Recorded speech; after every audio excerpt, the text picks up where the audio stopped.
President. My question is for the Attorney-General. The VLRC's recent report of improving the justice system response to sexual offences that was tabled last sitting week is very much welcomed. As I've said in my statement on report, we have previously suggested about half of the recommendations outlined.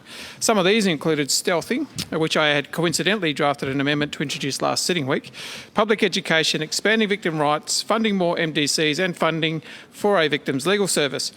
It also recommended an online sexual assault reporting option in Chapter 7, both through sexual assault support services such as CASAs and also through Victoria Police. Attorney, in a recent response to a question from me in this place about informal online reporting, you said, and I quote, "The government will be guided by the recommendations in the VLRC's report to ensure that reporting options are informed by the needs of affected Victorians." Attorney, given the VLRC report, will you implement an informal reporting option for sexual offences and under what timeline? General. President, I thank Mr Grimley for his question, his ongoing advocacy in this space. We are considering the recommendations of the groundbreaking report from the VLRC, including how we can improve pathways for reporting of sexual assault.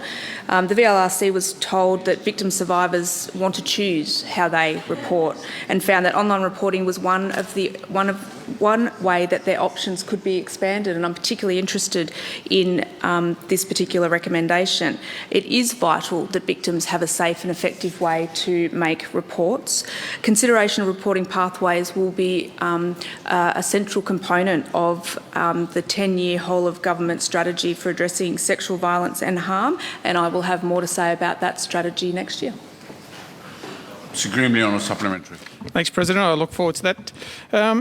Recommendation 14 of the VLRC report says that government should identify key gaps in data, research and evaluation on the experiences of and responses to sexual violence and develop measures to address these gaps.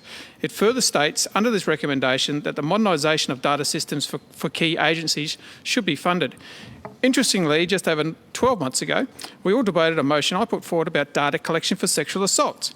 It called on the government to create a database of victims' experiences and complaints when pursuing sexual offending charges and asked the government to investigate our low rates of reporting and high rates of attrition.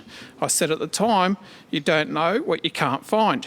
Unfortunately, our motion was not supported by the government and some members of the crossbench. Attorney, will the government now implement Recommendation 14, which asks the government to identify gaps in sexual assault data and fund a modernised system for data collection?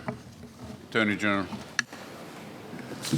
Thank you, President. I thank Mr Grimley for his question, and I think it would be important just to restate the reason that the government didn't support Mr Grimley's motion was not based on the merits, Mr Grimley, but I think at the time I said that the government opposed the motions on the basis that the VLRC reference was ongoing and certainly wanted to ensure that there was that work could continue without direct interference from myself or prejudging the outcomes of that report. But you are correct, the VLRC did indeed highlight the importance of improving data collection, sharing and reporting.